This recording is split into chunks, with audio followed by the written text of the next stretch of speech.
Allahumma lakal hamdu kama anta ahluhu. Fasalli wa sallim ala sayyidina Muhammadin kama anta ahluhu. Wa fa'il bina ma anta ahluhu fa innaka ahlut taqwa wa ahlul maghfirah. আল্লাহ তুমি রহম করো, রহম করো। তো যাই হোক, খুব গুরুত্বপূর্ণ ক্লাস আজকের এই ক্লাসটা। তো মিস দেওয়া এখন যারা যারা আসতে পারে নাই আর কি করার, ভিডিও ছাড়লে পরে দেখে নিব। কিন্তু সরাসরি ক্লাসে উপস্থিত হইলে আপনি যে জিনিসটা পাবেন ওই ভিডিওটা দেখলে আপনি ওরকম ভাবে যে ফয়েজ বা তাওয়াজ্জু সেটা আপনি একটু কম পাবেন। একটা হচ্ছে লাইভ, একটা হচ্ছে সরাসরি বক্তব্য শোনা, আর একটা হচ্ছে পরবর্তীতে আলোচনা শোনা, সেটার ভিতরে একটু তাওয়াজ্জু ফয়েজ বরকত কম থাকে। এখন যেমন আপনারা নিজেদের সময়টা বের করছেন কিছু জানার জন্য, কিছু শিখার জন্য। অনেক মানুষের আমি যখন অর্ধেক আলোচনার ভিতরে চলে যাই তখন আসে, যার সময় ঠিক নাই আর কোনো কিছুই ঠিক নাই। কারণ কি, আপনি একটা জিনিস শিখবেন, একটা জিনিস জানবেন, আপনার সময়টা মেনটেন করতে হবে। যে না, আমি এই জিনিসটা শিখতাছি, আমি এই জিনিসটা জানতাছি, আমার এটা বুঝতে হবে, একটু সময় নিয়ে যাই, সময় নিয়ে আমি শুনি। তো যাই হোক, আল্লাহ পাক রব্বুল আলামিন আমাদেরকে আজকে বসার তৌফিক দান করছে, এর জন্য আল্লাহর কাছে শুকরিয়া আদায় করি। তো সামনে শবে বরাত, আর কিছুদিন পরেই। এটা আমাদের জীবনের খুব গুরুত্বপূর্ণ একটা জিনিস। কেউ বলে শবে বরাত, কেউ বলে লাইলাতুল বরাত। শবে মানে কি? একটা সৌন্দর্য, রাত, সব সম্মানিত রাত। এখন রাসূলুল্লাহ সাল্লাল্লাহু আলাইহি সাল্লাম যেগুলা করছে, যেগুলা বলছে, এখন কিছু কিছু মানুষ আছে সেটাই করব। তো নবী মুহাম্মদ সাল্লাল্লাহু আলাইহি সাল্লাম কোন কোন রায়াতে 11টা বিয়ে করছে, কোন জায়গায় 9টা বিয়ে করছে। তো কোনো বাবার বেটারে তো দেখি না 11টা বিয়ে করতে।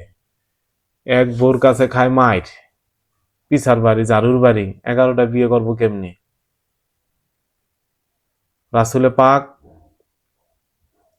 বিয়ে করছেন ইসলাম ধর্ম প্রচারণার জন্য, যেন মহিলাদের সামনে দাওয়াত দেয় বা মহিলাদের যে যেন বলে। এখন আপনারাও করেন, যারা যারা বলে নবীজি যেটা করছে সেটাই আমরা সবই করবো, মনে রাখবেন আপনি সব হাদিসের উপরে আমল করতে পারবেন না, আপনি সব সুন্নতের উপর আমল করতে পারবেন। হাদিস নবীজি বিয়ে করছে 11টা, কোন রায়তে 9টা। কোনো হুজুর দেখি না তো কোন লোক বা কোনো সাধারণ ব্যক্তি 11টা বিয়ে করে। আবার অনেকে অনেক জায়গায় বলে নবীজি মুহাম্মদ সাল্লাল্লাহু আলাইহি সাল্লাম কি রাজনৈতিক সুবিধার জন্য নাউজুবিল্লাহ সে 11টা বিয়ে করছে। রাজনৈতিক দ্বারা কি বুঝাইলাম? আরবের ভিতরে যখন যারা আরব শাসন করত, তখন ওই আরব দেশের যারা এমপি মন্ত্রী ছিল, বাংলা কথায় বলি, এদের মেয়েদের বা এদের আত্মীয় স্বজনদেরকে নবীজি মুহাম্মদ সাল্লাল্লাহু আলাইহি সাল্লাম বিয়ে করছে, যখন সে ইসলাম ধর্ম প্রচারণ করব, এরা যেন কেউ কিছু না বলে। নাউজুবিল্লাহ, এগুলা বলে মানুষ, অনেকে বলে। যার সামনে পিছে আল্লাহ আউয়াল আখের সব জায়গায় আল্লাহ পাক রব্বুল আলামিন, তার আবার কিসের সুবিধা লাগে? তো মনে রাখতে হবে যে নবী মুহাম্মদ সাল্লাল্লাহু আলাইহি সাল্লামের যুগের ভিতরে যেটা ছিল, এখন নবীর সাথে আমরা তুলনা দিতে পারবো না। তিনি হচ্ছে আলা মাকামের অধিকারী। রাসূল পাক যেটা করছে সেটা আমরা যদি সব মানতে চাই, সবকিছু আমরা করতে পারবো না। নবীজি মুহাম্মদ সাল্লাল্লাহু আলাইহি ওয়াসাল্লাম সে যে কষ্ট যে করছে, অন্যান্য নবী এরকম কিন্তু কষ্ট করে নাই, বুঝতে হবে। তা আপনারা ওই সব কিছুর ভিতরে তাল ঠিক রাখেন, উল্টাপাল্টা পথে চলে যায়েন না। কেউ কিছু যদি মানতে মন না চায়, মানবেন না, ইসলাম ধর্ম জোরেন না।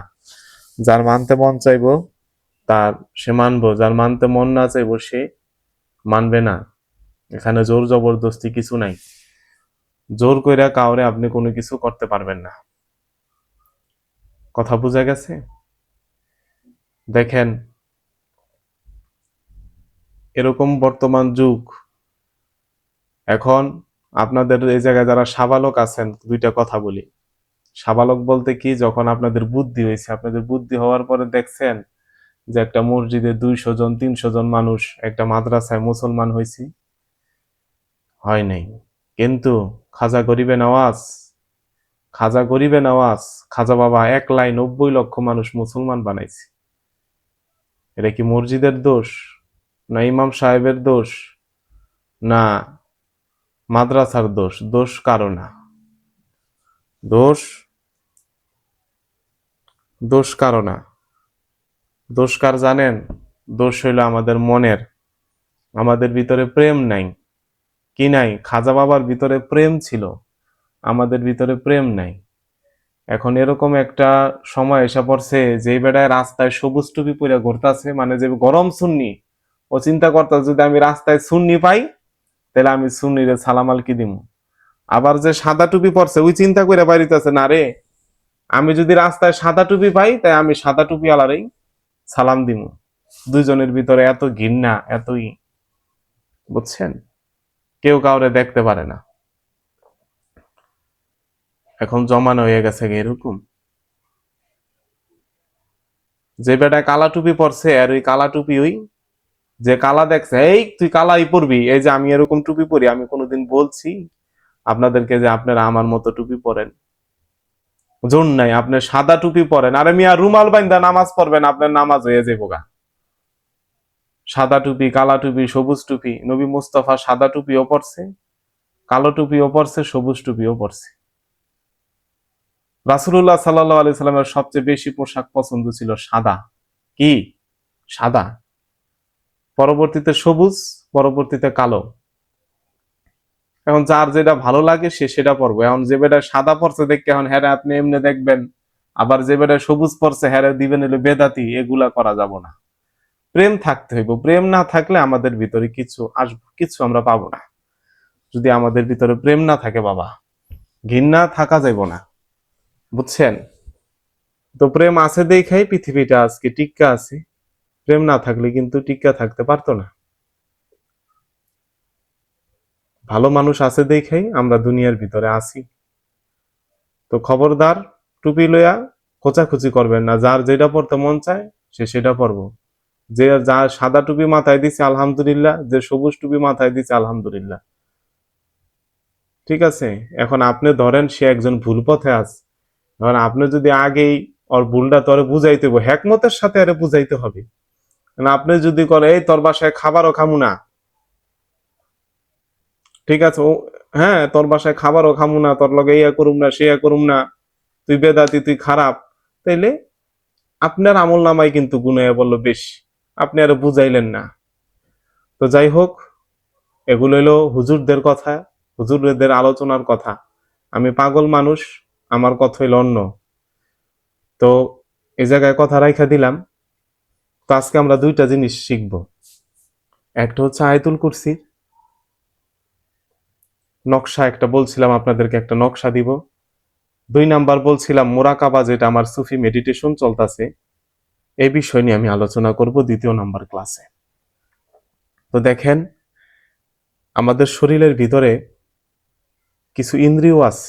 আগে আমি আমার সুফির কথা আলোচনা করি, এরপর আমি লাস্টে আয়াতুল কুরসির দিকে যাব। আয়াতুল কুরসির আলোচনা করার যোগ্যতা আমি পাগলের নাই। আসমানের ভিতরে যত ফেরেশতা আছে, ফেরেশতা গুইনা আপনি শেষ করতে পারবেন যদি গোনা ধরেন, কিন্তু আল্লাহ পাক বলছে আমার ফেরেশতা তোরা কেউ গুইনা শেষ করতে পারবি না। সুবহানাল্লাহ, এত ফেরেশতা, কোটি কোটি ফেরেশতা, পাগল হয়ে যাবেন। ক্যালকুলেটরে লেখাইয়া পড়বো এরকমই আয়াতুল কুরসির ভিতরে যে আল্লাহ পাক কি রাখছে, এটাও যদি আপনারা গইনা শেষ করতে পারবেন না। তো যাই হোক, আয়াতুল কুরসির আলোচনায় আমি পরে যাইতাছি। আজকে আলোচনা করতেছি আমার দেহতত্ত্বের। বাবা, 100 জন মানুষ আসছেন, এটা আমার এরকম ভাবে আমি কিনছি, এটা 100 জনের বেশি কিনতে পারবো না, আসতে পারবো না। আর যেটা বেশি মানুষ আসবো, 250 জন, 500 জন, 600 জন, সেটা আবার কিনতে হবে প্রতি মাসে মাস। আমার এটা 1 বছরের কিনা, 2500 টাকা দিছি, 1 বছরের লেগে আমার কিনা দিছি। এই যে এটাতে আলোচনা আমি করতেছি। আর যেটা আপনার অনেক মানুষ আসবো, ওইটা আপনার 1 মাসের জন্য 2500 না 3000 টাকা। আমি তো এখান থেকে আপনাদের কারো কাছ থেকে কোনো কালেকশন করছি? আমি কোনো কালেকশন করি নাই, আমি কালেকশন করব না। আমি বাবা আপনাদেরকে বিরিয়ানি কাচ্চি খাওয়াইতে পারুম না, সোজা কথা। আপনার আমি আলুর ভর্তা দিয়া ভাত দিমু। যদি আপনাদের খাইতে মন চায় আপনারা খাবেন, না খাইতে মন চাইলে যে জায়গায় বিরিয়ানি পাইবেন কাচ্চি পাইবেন সে জায়গায় বাবা যাইবেন গা। কারো লগে কোনো রাগ গোসা নাই। তা আমি এখানে একটা ছবি এখন প্রেজেন্টেশন করব। এই ছবিটার ব্যাখ্যাটা কি, এটার ভিতরে কি আছে, আমার মোরাকাবার সুফি মেডিটেশনের 2 নম্বর ক্লাস আজকে এই ছবিটার ব্যাখ্যা ইনশাল্লাহ করব। তা আমি যে ব্যাখ্যা করব আমি বলবো না যে আমার ব্যাখ্যাটাই সঠিক। এটার বিভিন্ন রকমের, বিভিন্ন দরবেশদের, বিভিন্ন মারেফতপন্থীদের বিভিন্ন রকমের ব্যাখ্যা আছে, ঠিক আছে? তো জিনিসটা বোঝেন, একটা মানুষের সাথে এক সাইডে হইলো আগুন, এক সাইডে বাতাস, আরেক সাইডে পানি, আরেক সাইডে হইলো মাটি। আপনি যদি এই দেহতত্ত্বের এই জিনিসটা না বোঝেন তাহলে আপনি মোরাকাবার ফিল নিতে পারবেন না। দেখেন একটা ছেলে মানুষ, ঠিক আছে, বসে আছে, দেখেন।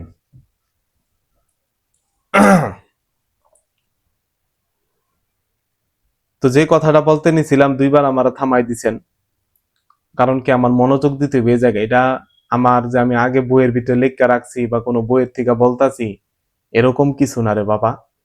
এটা আমার নিজের ধ্যান, নিজের মস্তিষ্ক থেকে আমার কথা বলতে হইব। যদি আমি আগে বানাই আনতাম, এটা খালি ছবিটা রাখা দিছি, আমি কিছু লিখছি, আমার তো কথা কইতে দিতে হইব, নাহলে তো আমি বুঝাইতে পারবো না।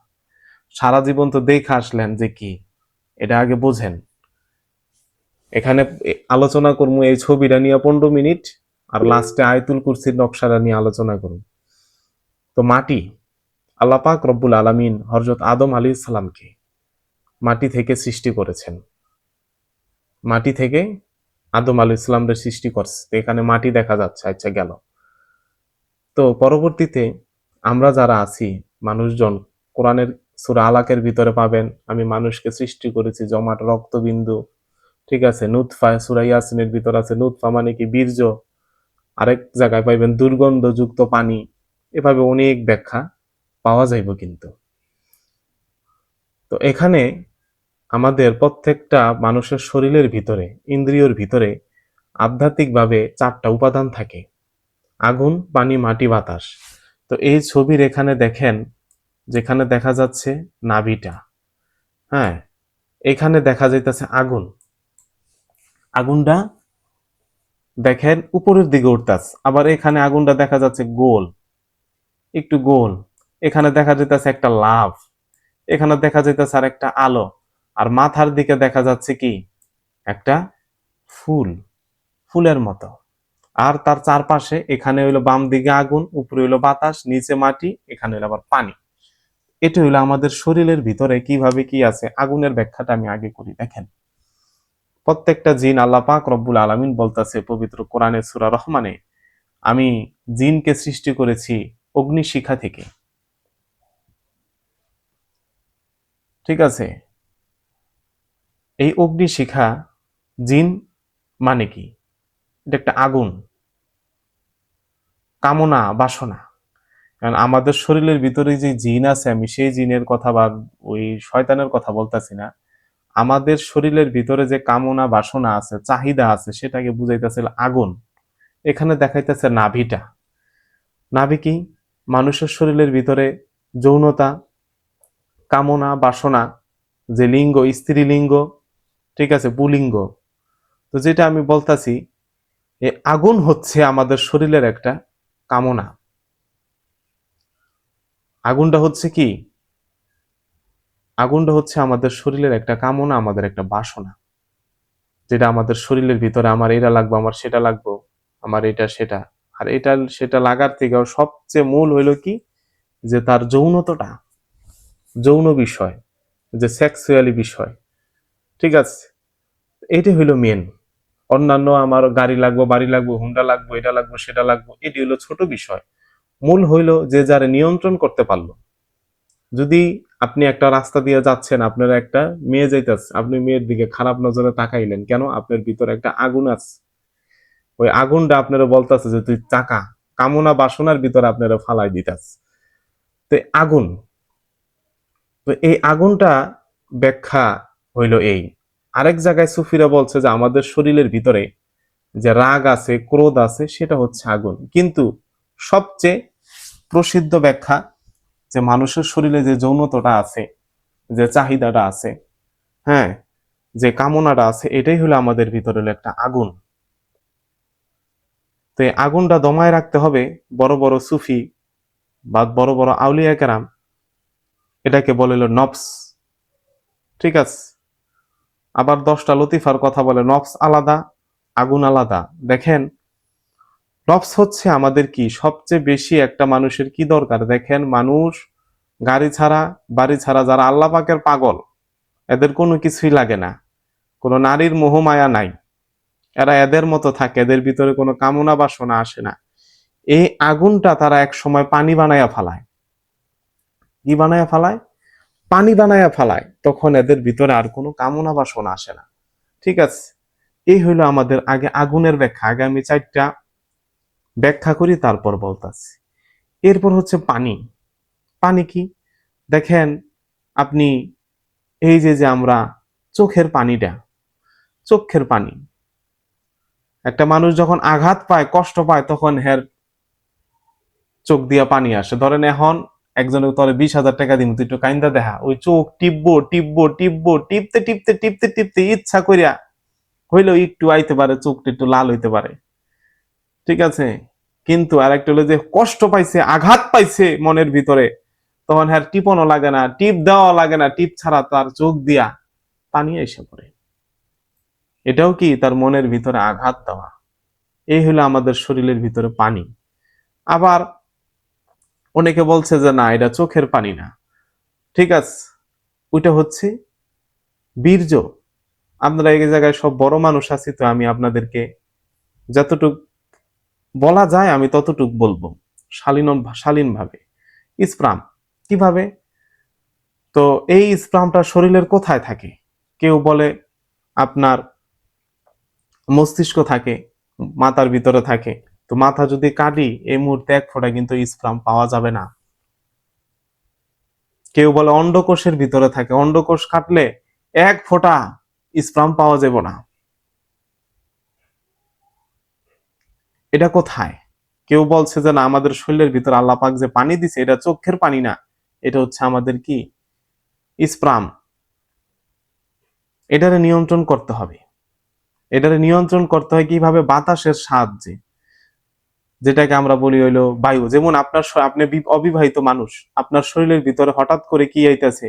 কাম আইতাছে, না রে আমি একটু খারাপ ভিডিও দেখি, আমি একটু মেয়েগো ছবি দেখি, আমি লালসার ভিতরে থাকি, কামনার ভিতরে থাকি। তখন যদি আপনি একটু বৈশা, আসাম করে বৈশা, এই যে ও যেমনি বসছে, ঠিক আছে, বা যেমনি আপনি পারেন ওর মতোই যে বসতে হবে এরকম না, আপনি বৈশা যদি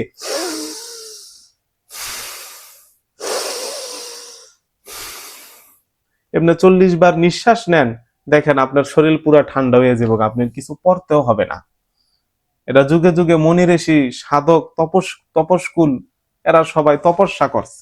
এভাবে তারা নিঃশ্বাস নিয়া নিজের কামনারে তারা দমন করে ফেলছে বাতাসের সাহায্যে। শরীরের ভিতরে যে আগুনটা জ্বলা লইছে, আগুনটার ভিতরে যদি আমি বাতাস প্রয়োগ করি, আধ্যাত্মিক বাতাস, তাহলে আমার আগুনটা নিব্বা যাইব গা। দুনিয়ার আগুন না তো এটা। দুনিয়ার আগুনের ভিতরে বাতাস দিলে আরো জ্বলবো, অক্সিজেন পাই আরো জ্বলা যাইবো। আর এটা তোমার নফসের ভিতরের যে আগুন জ্বলতাছে, আগুন যখন কামনা আসবো, তখন যদি আপনি বসিয়া 40 বার বা 20 বার বা 30 বার এমনি যদি নিঃশ্বাস প্রশ্বাস ছাড়েন, আর সাথে যদি জিকির একটা দিয়া দিতে পারেন, নিঃশ্বাস নেওয়ার সময় আল্লাহ, ছাড়ার সময় হু, তাইলে বাবা আপনার ভিতরে তখন কোনো কামনা বাসনা, কোনো সেক্সুয়াল চিন্তা থাকবে না। বিদেশে থাকে প্রবাসী, এভাবে একটা স্ত্রী, মেয়ে মানুষও যদি এভাবে তারা ধ্যান করে, এভাবে তারা যদি তপস্যা করে, ঠিক আছে, তাহলে এদের ভিতরেও কোনো চাহিদা থাকবে না। যখন চাহিদা আসবো, তখন যদি এভাবে করে, তখন কি চাহিদা দমন হয়ে যায়। যেমন আমাদের অনেক আমল আছে, আমল চলাকালীন 40 দিন, 3 মাস, 4 মাস স্ত্রী সহবাস করা যায় না। কারণ কি? প্রত্যেকটা আমলের ভিতরে আধ্যাত্মিক একটা আগুন থাকে। ওই আগুনটা যখন আমাদের ভিতরে আসে তখন নবসটার আরো কামনা বাইরে জাগে যে না, তুমি যাইয়া স্ত্রী সহবাস করো, এটা করো সেটা করো, বেশি খাও, হ্যান করো ত্যান করো। তখন যদি আমরা নিঃশ্বাসের সাথে বাতাসের সাহায্য নিতে পারি, তাহলে আগুনটা বাবা নিব্বা যাবো গা। তো এই হইলো আমাদের শরীরের ভিতরে আল্লাহ পাক বাতাস কি, এই যে নিঃশ্বাস প্রশ্বাসটা হইলো বাতাস। তো নিঃশ্বাস প্রশ্বাস ছবিটা ভালোভাবে খেয়াল করেন। এই যে যে লাভ, এটা হলো আমাদের কি, এটা বুঝাইতেছে যে আমাদের জীবনটা, এটা ভালোবাসা কি। এই যে যা কিছু করে আমরা কিসের জন্য করি? সবাই কিন্তু পেটের জন্য করি। পেটটার যদি খিদা না লাগতো, তাইলে বাবা এই পৃথিবীর ভিতরে কেউ কামই করতো না। পেটের যদি খিদা না লাগতো, তাহলে পৃথিবীর ভিতরে কিন্তু কেউ কাজ করতো না। জিনিসটা চিন্তা করেন যে না, কারো খিদা নাই, সকালে খাবারের দরকার নেই, রাস্তায় শুয়ে থাকুম, রাস্তায় বয়ে থাকুম, থাকি, দরকার নাই। খালি পেটটার ক্ষুধার জন্য, এই ক্ষুধার জন্য মানুষ কাজ করে। যদি আপনার একটা ছোট বাচ্চা কয় বাবা আমার খিদা লাগছে, একটা পোশাক কিনা দিতে পারেন না, আপনার মনে কষ্ট থাকবো না, না বাবা দিমনে। কিন্তু যদি কয় খিদা লাগছে বাবা তুই আমার নাস্তা খাওয়াও নাই, তখন আপনার কলজাটা ফাটে যাব। কথা বুঝছেন? তো এখানেই বুঝাইতেছে আমাদের এই জীবন, এটা হলো আমাদের একটা প্রাণবায়ু, আমরা নিঃশ্বাস নিতেছি বাতাসটা, এই বাতাসটা যাইয়া দিতে হবে আগুনের ভিতরে, আগুনটা আমাদের নিভায় ফেলতে হবে। কামনা বাসনা, নবী মোহাম্মদ সাল্লাল্লাহু আলাইহি সাল্লাম, রাসূল পাক সাল্লাল্লাহু আলাইহি সাল্লাম হাদিসের ভিতরে বর্ণনা করতেছেন, বুখারীর সহিহ হাদিস, প্রত্যেকটা মানুষের সাথে একটা শয়তান থাকে। মা আয়েশা সিদ্দিকা রাদিয়াল্লাহু তাআলা আনহা বলে, হুজুর আপনার সাথেও কি আছে শয়তান? কয় হ, আমার শয়তান মুসলমান হয়ে গেছে, আমার শয়তান আমারে কি কোনো ধোঁকা দেয় না, আমার ভালো পরামর্শ দেয়, আমার শরীরে কোনো কামনা বাসনা দেয় না। কথা বুঝছেন? তো বাতাসদের কাজ কি? বাতাসটা এই জন্যই দিচ্ছে যেন আমরা আমাদের শরীরের আগুনটা নিয়ন্ত্রণ করতে পারি। তাহলে এখানে গেল হইলো আমাদের আগুন, আর বাতাসটা আপনাদেরকে বুঝাই দিলাম। এটা হইলো আপনাদের নিঃশ্বাস প্রশ্বাস। আর মোরাকাবার ভিতরে যদি এটি না জানেন, তাহলে আপনি আমল করে, ওই ধ্যান করে, সুফি মেডিটেশনে আপনি মজা পাবেন না। পরবর্তী দুইটা জিনিস যেখানে দেখা যাচ্ছে মাটি, ঠিক আছে, বাতাস বললাম, আগুন বললাম, মাটি আর পানি। তো মাটি আর পানির কাজ কি? মাটি আর পানির কাজ আমাদের ভিতরে কি? যেমন আমরা পানি মনে করে চোখের পানি না, কেউ বলছে বীর্য, কিন্তু এটার কাজটা কি? এটা আমাদের শরীরের কোন ক্ষেত্রে আমরা কি কাজ ব্যবহার করব? যে স্ত্রীর সহবাসে যে আমার বীর্যপাত হইলো না, এটা হইলো আপনার কামনা হয়েছে, আপনি পূরণ করছেন হালাল ভাবে, সেটা হইলো ভিন্ন বিষয়। কিন্তু পানির একটা আধ্যাত্মিক কাজ আছে, মাটিরও একটা আধ্যাত্মিক কাজ আছে। কাজটা কি? দেখেন, আপনি সমুদ্রের ভিতরে যে সুনামি হয়, সুনামি, বড় বড় ঢেউ আসে, সবচেয়ে বড় আপনার দুর্যোগ কি? বৃষ্টি না বন্যা? বন্যাটা কখন আসে? যখন প্রবল বেগে বাতাসটা পানির ভিতরে যায়, পানিটা আরো তেজ বাইরা যায়। কথাটা বুঝবেন। এরকমই আল্লাহ পাক রব্বুল আলামিন এই আমাদের পানি আর এই বাতাস, এখানে কি কাজটা দিছে? আপনি যখন আপনি বাতাসটা বুঝতে পারবেন, নিঃশ্বাস প্রশ্বাসের একটা সাধক হয়ে যাবেন, আপনি জানতে পারবেন। যেমন ডাক্তার বলে, মেডিকেল ডাক্তার দেখবেন যারা বৈদ্য গুরু সন্ন্যাসী, এরা অনেক বছর হায়াত পায়, 102 বছর, কারো 103 বছর, কারো 120 বছর, হ্যাঁ, কারো 50 বছর। এভাবে এভাবে কিন্তু অনেক তারা হায়াত পায়। কেন এটা পায়? এই ব্যাখ্যাটা আমি করি। এটা পাওয়ার একটা কারণ আছে, বা এটার একটা প্রভাব আছে। মানুষ, আপনি লেখেন, মানুষ প্রতিদিন শ্বাস প্রশ্বাস নেয় কতবার? গুগলে আসবো 29,000 বার। মুরব্বীরা বলছে হইল 24,000 বার। তো একটা মানুষ যদি প্রতিদিন 29,000 বার শ্বাস নেয়, যেমন আমি এখানে ভিডিওটা দেখাই, আমার ভিডিও না দেখলে, আমারে না দেখলে বুঝতে পারবেন না। একটা মানুষ প্রতিদিন শ্বাস নেয়, মনি ঋষিরা বলছে 24,000 বার। গুগলে লেখলে আসবো 29,000 বার সামথিং। তো একটা, আমি যদি এখন ধরেন 29,000 বার আমি প্রতিদিন নিঃশ্বাস নিচ্ছি, তো 29,000 বার যদি আমি নিঃশ্বাস নেই, অনেক অল্প অল্প সময়। এখন কেউ যদি করে না আমিও 29,000 বার নিঃশ্বাস নিব না, আমি প্রতিদিন নিঃশ্বাস নিব 20,000 বার। যেমন কি অনেকক্ষণ নিঃশ্বাস নিয়ে থাকলাম, অনেকক্ষণ কথা বললাম, নিঃশ্বাস প্রশ্বাসটারে কাজে কাজে লাগাবো বেশি, নিঃশ্বাস নিব কম। নিঃশ্বাসটা কি আমি কম নিব। কম আবার কেমনে নিব? ধরেন একজন মানুষ আপনি দেখবেন আগে মিনিটে আপনি কতবার নিঃশ্বাস ছাড়েন, ধরেন 30-40 বার হইলো, ঠিক আছে, বা 60 বার হইলো। এখন আপনি যদি ওইটা 40 বারে নেন, তাহলে আপনার প্রতি মিনিটে 20 বার করে নিঃশ্বাস বাঁচলো। প্রতি মিনিটে যদি আপনার 20 বার করে নিঃশ্বাস পাইচা থাকে, তাইলে আপনার 60 গুণ দিলাম 20, আপনার কিন্তু এরকম প্রতি মিনিটে যদি আপনার যদি 20 বার করে বাইচা থাকে নিঃশ্বাস, তাহলে আপনি 60 মিনিটে 1 ঘন্টা, 1 ঘন্টা আপনার 1200 নিঃশ্বাস বাঁচলো। 1200 নিঃশ্বাস প্রশ্বাস যদি আপনার বাইচা থাকে, তাহলে কিন্তু আপনার হায়াত আস্তে আস্তে কি জীবনী কালটা বাইরে যাবে, আপনার শরীরটা সুস্থ থাকবে বেশি। এটা হইলো যারা বৌদ্ধ ধর্মের সাধু গুরু, এরা এরকম বলে যে না আমি যদি প্রতিদিন 29,000 বার নিঃশ্বাস নেই, আমার 29,000 বার না, আমি 20,000 বার নিমু, তাতে আমার সময়টা বাঁচবে। আর আল্লাহ পাক কোরআনে কারিমের ভিতরে বলছে যে আমি মানুষের যখন মৃত্যু আসবে, কারো 1 মিনিট আগেও না পরেও না, আমার হাতে আল্লাহ পাক আমাদের শরীরের ভিতরে সমস্ত অর্গান দিয়ে দিচ্ছে। দেখবেন কিছুদিন পরে কারো হয় 40 বছরের পরে কিডনি শেষ, হার্ট শেষ, লিভার শেষ। যদি একটা মানুষ আল্লাহ পাক 100 বছর হায়াত দিয়ে রাখে, তাহলে তার শরীরের ফিটনেসও 100 বছর দিয়ে দিচ্ছে। তার শরীরের ফিটনেসও 100 বছর দিয়ে দিচ্ছে। এবার ও যদি ভাজাপুরি খায়া আঙ্গে মাঙ্গে চইলা ওর লাইফস্টাইল নষ্ট করে ফেলে, যে খাবারগুলা ভালো না, ওই খাবার খাইয়া যদি ওর শরীর নষ্ট করে ফেলায়, তেল খাইয়া মশলা খাইয়া, এটা তার আল্লাহ পাকের দোষ না। এটাই তো যে কথাটা আমি বলতেছিলাম, বাতাসটা যখন আপনি নিজের আয়ত্তে নিতে পারবেন, বাতাসটা যদি আপনি প্রবল বেগে ছবিটাকু আল্লাহুম্মা সাল্লি আলা মুহাম্মাদি ওয়া আলা আলি মুহাম্মাদ, বাতাসটা যদি আপনি প্রবল বেগে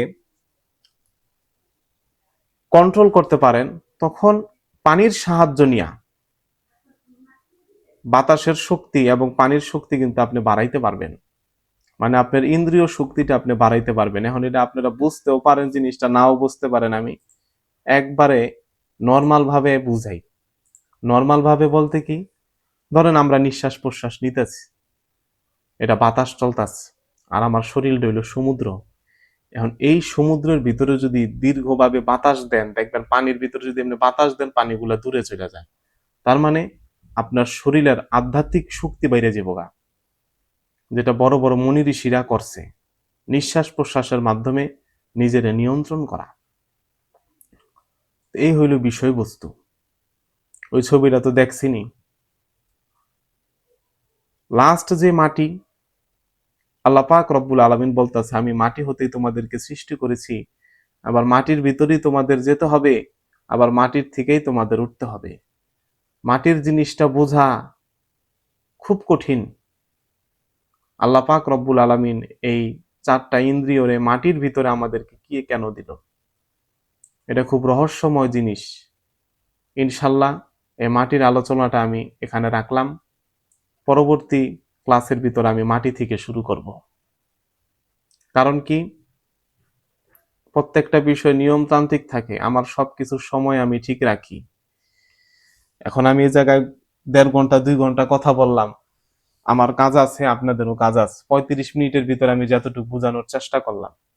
আর আরেকটা বিষয় ছিল, যেটা হলো আয়াতুল কুরসির বলছিলাম একটা নকশা। তার মানে আমি মাটিটা এখানে শেষ করলাম না। কেন শেষ করলাম না, এটার ভিতরে একটা রহস্য আছে, সামনে বলবো। তো আশা করি আপনারা 3টা জিনিস বুঝছেন, আগুন, পানি আর বাতাস। আগুন হইলো আমাদের কামনা বাসনা, ঠিক আছে। বাতাস আমরা নিঃশ্বাস প্রশ্বাস দিয়া আমাদের বাসনাটারে দমন করব। আর যখন পানি আর বাতাস একরকম একভাবে আমরা কন্ট্রোল করে ফেলবো, তখন আমরা আল্লাহ পাকের ওলি হয়ে যাবো গা। তখন আমাদের সামনে একটা যদি উলঙ্গ মেয়েও বসে থাকে, ঠিক আছে, যত খারাপ জিনিস থাকুক, আমাদের কোনো কামনা বাসনা আসবো না। তো যাই হোক, যে বিষয় বলতেছিলাম, আয়াতুল কুরসির বিষয়ে আমার আলোচনা রয়ে গেছিল। দেখেন, আয়াতুল কুরসির একটা নকশা আমার কাছে আছে, সেখানে জের জবর পেশ ছাড়া আয়াতুল কুরসি লেখা আছে। জের জবর পেশ ছাড়া আয়াতুল কুরসি লেখা মানে এটা খুব পাওয়ারফুল একটা বিষয়, খুবই পাওয়ারফুল। দেখবেন কোরআনে কারিমের ভিতরে আপনি আয়াতুল কুরসির প্রথমেও আল্লাহ পাকের নাম ইয়া হাইয়ু ইয়া কয়ুম, লাস্ট হচ্ছে ইয়া আলিউ ইয়া আজিম। আয়াতুল কুরসির এই চারটা নাম আয়াতুল কুরসির শুরুতে এবং শেষে, ইয়া হাইয়ু, ইয়া কয়ুম এবং লাস্ট হলো ইয়া আলিউ ইয়া আজিম। সুবহানাল্লাহ। এটার খুব প্রভাব আছে, খুব তাওয়াজ্জু আছে। এই চারটা নামের আজকে আমি আমল বলে দিচ্ছি, প্লাস আপনার আয়াতুল কুরসির একটা নকশা, ওই নকশাটা আপনারা ক্লাস শেষে গ্রুপের ভিতরে পাবেন এবং আমার ফেসবুক আইডিতেও দেওয়া হবে। ওইটা আপনারা সবাই প্রিন্ট করবেন, প্রিন্ট করে আপনাদের ঘরের ভিতরে আনবেন। এটা যে ফালায় থুয়ে দিলেন না, ওইটার দিকে তাকাইয়া আপনি প্রতিদিন 7 বার আয়াতুল কুরসি পড়বেন। সকালে পড়েন, রাত্রে পড়েন, বিকালে পড়েন, যে কোনো সময় আপনি পড়েন। ওইটার দিকে তাকায় আপনি আয়াতুল কুরসি পড়ার পর 7টা দোয়া আল্লাহ পাকের কাছে করবেন। কয়টা দোয়া? এবার আপনি যা চান ইনশাআল্লাহ আল্লাহ পাক রব্বুল আলামিন যদি চায় আপনার ওই 7টা দোয়া কবুল হবে। কোনো মিস নাই, কোনো মিস হবে না। 7টা দোয়া করবেন। আর আমরা তো আল্লাহ পাকের কাছে চাইতে পারি না, ওজিফা পড়ি। ওজিফা পড়তে হবে, আল্লাহ পাকের কাছে কিন্তু চাইতে হবে। এবং আয়াতুল কুরসির আমল সবচেয়ে বেশি প্রভাব হয় কেউ যদি আসর এবং মাগরিবের সময় 70 বার আয়াতুল কুরসি পড়তে পারে। এটার একটা আনোখা নিজাম, এটার কথা আর আমি কি বলবো। এটার ফজিলত আমি বইলা শেষ করতে পারব না। কয়টা ফজিলত বলুন? জিন, জাদু, জাদু টোনা, ঘরে অশান্তি, এটা সেটা, এগুলার তো বাম হাতের কাই আঙ্গুলের জিনিস। যদি কেউ আসর আর মাগরিবের সময় আমলটা করতে পারে 70 বার কইরা 40 দিন। আসর আর মাগরিবের সময় সবাই থাকে ব্যস্ত। ওই সময়ের ভিতরে, ওই ব্যস্ত সময়ের ভিতরে কেউ যদি যাইয়া আমল করে আল্লাহ পাকের এই আয়াতুল কুরসি পড়া, সেটা ইসমে আজম সমতুল্য হইয়া যায়। অনেক অনেক জায়গায় অনেক কিতাবের ভিতরে বলা আছে আয়াতুল কুরসি হচ্ছে ইসমে আজম। আয়াতুল কুরসি ইসমে আজম। আয়াতুল কুরসি আপনারা জারি রাখবেন। যদি আয়াতুল কুরসি আপনারা না পারেন, আয়াতুল কুরসিটা আপনারা মুখস্থ করেন। এর ভিতরে প্রভাবশালী একজন মুয়াক্কেলাত আছে, যেটা হলো পবিত্র। আমাদের দেশে এক পাগল আসতো, এতগুলা টাকা নিয়ে আইতো, খালি নতুন টাকা কই থেকে পাইতো ওই জানতো। ও বাথরুমে ওয়াশরুমে বসার যখন বসে, যে বদনা আছে না, বদনাটা ও ধরতো টিস্যু দিয়া।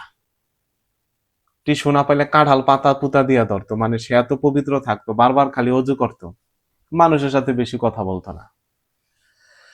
তো এই টাকা দিয়া যাইতো আমার ফুপুর কাছ।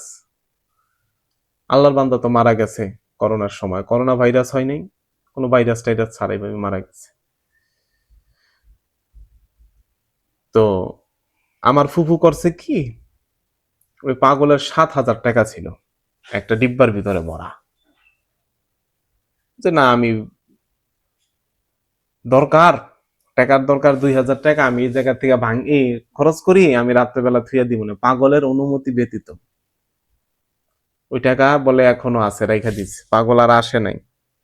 টাকা 7,000 টাকা জমায় রাখার পরে ওই পাগল আর আসে নাই। ওইখান থেকে 2,000 টাকা ভাঙছে। তো আমাদের মুন্সিগঞ্জ হচ্ছে কাঠের ঘর। কাঠের ঘরে হইলো কতটুক যারা দেখছেন, একটু হালকা সিঁড়ি, একটু হালকা আপনার 2টা সিঁড়ি দিয়ে উঠতে, বেশি আপনার 2 ফুটও না, উঁচা না। তো আমার ফুফাতো বোন মাগরিবের ওই দরজা দিয়ে যেদিন টাকা 2,000 ভাঙছে, ওই দিন ওই দরজার থেকে বলে পড়ে গেছে গা। আমি যে খাটটা বসে রয়েছি, এই খাটটা যতটুকু আপনার আমার নিচে নামতে যতটুকু কদম দিতে অতটুকু উচ্চা মাত্র। আপনারা যদি যে খাটে বসে থাকেন, খাটটা আর কতটুকু উচ্চ হইব। পইরা হ্যার বাম হাত ভাঙ্গা গেছে গা। একবার হাতের ভিতরে যাইয়া রড ঢুকাইতেছে। তো চিন্তা করলাম এতটুকু উচ্চার থেকে পড়লে হাত ভাঙ্গে কেমনে, তাও পড়ছে মাটি, ইডও নাই, বালু অনেক কিছু নেই, মাটির উপরে। এগুলো হইলো পাগলের খেলা। কারো জিনিস কারো বিষয় অনুমতি নিয়ে কি খরচ করতে হয়, পরবর্তীতে টাকা রাখা দিছে, কিন্তু সে যে একটা ভোগান ভুগছে আর কি বলবো। এরকম রাস্তাঘাটে দেখলে আপনাদের অনেক পাগল দেখেন, অনেক কিছু দেখেন, এদেরকে আপনারা নিটকাইবেন না, মানে ঘৃণা করবেন না। কথা বলছেন, আসল পাগল বাবা বাইর হয় 4:30 বাজে। যারা যারা একবারে তপস্যা করে ফুল পাওয়ার, এরা বেশি রাস্তায় ঘোরে না, এরা ওই বিড়ি সিগারেটও খায় না, গাঞ্জাও খায় না, কিছু খায় না। মাজারে যদি যান দেখবেন এরা জিয়ারত করতে আসে 4:30 বাজে, 5টা বাজে, ফজরের পরে। এই জিয়ারত করছে, এই আবার নাই, কোথায় গেছে গা। এদের কদম এক জায়গায় হেরা পাড়া দিছে, পরবর্তী যে জায়গায় চিন্তা করব সেই জায়গায় হেরা উপস্থিত হয়ে যাবো। সুবহানাল্লাহ। আল্লাহ পাক তাদেরকে এই ক্ষমতা দিয়ে দিছে, আল্লাহর পাগল আল্লাহ পাকের বন্ধুদের। এবং সবচেয়ে বেশি আধ্যাত্মিক জগতে পাগলদের ক্ষমতা সবচেয়ে বেশি। কারণ কি, দেখেন, আমি খাটে বসে রয়েছি, একটা সুন্দর পাঞ্জাবি পরছি, মাথায় একটা টুপি পরছি, কত আমি ভালোভাবে চলতেছি। কিন্তু যে তপস্যা পড়ছে সাধক পাগল, ও কিন্তু কই ঘুমাইতেছে, কি করতেছে না করতেছে, পাগল বেশে থাকে, বিয়ে শাদিও করে না, মজ্জু বাউলিয়া। আমি দোয়া করবো 100 বার, ও দোয়া করবো একবার। তাই আধ্যাত্মিক জগতের ভিতরে আপনারা আর যারে কষ্ট দেন, কোনো পাগল টাগল, ওই যে গাঁজা মাজা খাইতেছে, ওরা তো কোনো পাগলই না, ওরা ভ্যাস ধরছে। একটা হলো ধর ব্যাস, আর একটা হলো ধরো ব্যাস। এখন হলো সবাই ধরো ব্যাস, ভ্যাস ধরে বইয়ে রয়েছে। আসল পাগল পাওয়া যায় না, ধরো ভ্যাস, তোর বেশ নাই। তা আল্লাহ পাক রব্বুল আলামিন সবাইকে ভালো রাখুক। আপনাদের জন্য আমার অনেক দোয়া। আপনারা আয়াতুল কুরসি বেশি বেশি পড়বেন। নকশাটা দিয়ে দিতেছি, নকশাটা ল্যামিনেটিং করে ঘরের ভিতরে টানাইয়া 7 বার যে কোনো সময় আয়াতুল কুরসি পড়বেন। প্রতিদিন পড়তে হবে। কতদিন করবেন, করতে থাকেন। করার পরে 7টা দোয়া আপনারা আল্লাহ পাকের কাছে চেয়ে নিবেন। ইনশাআল্লাহ আল্লাহ পাক আপনাদেরকে দিব। জিনের সমস্যা, জাদুর সমস্যা, ঘরের ভিতর অশান্তি, নানান সমস্যা, এগুলো এই জায়গায় হলো কায়াঙ্গুলের জিনিস। কেউ যদি আপনারা এইভাবে আমল করতে পারেন, এখন আমল করে যদি কেউ ফলাফল না পান, আমারে বলবেন না, আল্লাহরে জিগাইবেন, এই আল্লাহ পাক রব্বুল আলামিন, আমি তোমার ডাক দিলাম, আমার কথা শুনলা না কেন? কথা বুঝছেন? আল্লাহ পাকের জিজ্ঞেস করবেন। মনে রাখবেন, আল্লাহ পাকের দেওয়ার কমতি নাই, ঠিক আছে, আমাদের নেওয়ার কমতি আছে। আর আমার যদি পয়সা দেন কোনো বিষয়ে, যে আপনার দিয়ে তদবির করাইলাম, আমার কাম হইল না, তখন আমার একটা না, আমার 10টা কথা কইবেন। আল্লাহ তো টাকা নেয় নাই। যদি আমি কারো তদবির করি, হাদিয়া নেই, হাদিয়া নিছি আমি, খরচও করছি আমি, আমারে বলবেন। আর এই যে যে আমল বললাম, এটাই কাম না হইলে আল্লাহরে যে জিগাইবেন। সোজা কথা, কোনো নয় ছয় কথা আমি পছন্দ করি না। আল্লাহরে কি আর জিজ্ঞেস করতে পারবেন? আল্লাহ আগেই কোরআনে বইলা দিছে, আমারে কেউ যদি ডাকার মতো ডাকবে, আমি বাবা শুনুন, অবশ্যই শুনুন। আল্লাহ পাক সকলকে ভালো রাখুক। যে জায়গায় আমি ক্লাস করাইতাম হচ্ছে 40 মিনিট, সেখানে আপনাদের সাথে 49 মিনিট ইনশাল্লাহ আলোচনা করলাম। আল্লাহ পাক সকলকে ভালো রাখুক, হেদায়েত দান করুক। আপনারা 100 জনের মতো ক্লাস করছেন। পরবর্তীতে আমার মেডিটেশন ক্লাসের পাঠ শেষ হওয়ার পরে আপনারা এখন হয়তো বা 70-74 জন আছেন। আল্লাহ পাক আপনাদেরকে হেদায়েত দান করুক এবং বেশি বেশি আমল করার তৌফিক দান করুক। এবং মাটির ব্যাখ্যাটা ইনশাল্লাহ আমি বলে দিব পরবর্তী ক্লাসে, আবার সামনের সপ্তাহে। কবে হবে ইনশাল্লাহ 10 তারিখের পরে, নয়তো বা 10 তারিখের আগে আমি জানাই দিব। আল্লাহ পাক সকলে ভালো রাখুক। আর আমি ভিডিওটা ছেড়ে দিব দেখে কালকে। আসসালামু আলাইকুম ওয়া রাহমাতুল্লাহি ওয়া বারাকাতুহু। এবং আপনারা এখন বের হয়ে যেতে পারেন। বের হয়ে বলতে কি, আমি ক্লাসটা এখন বন্ধ করে দিতেছি। ওয়াখির দাওয়ানা আনিল হামদুলিল্লাহি রাব্বিল আলামিন।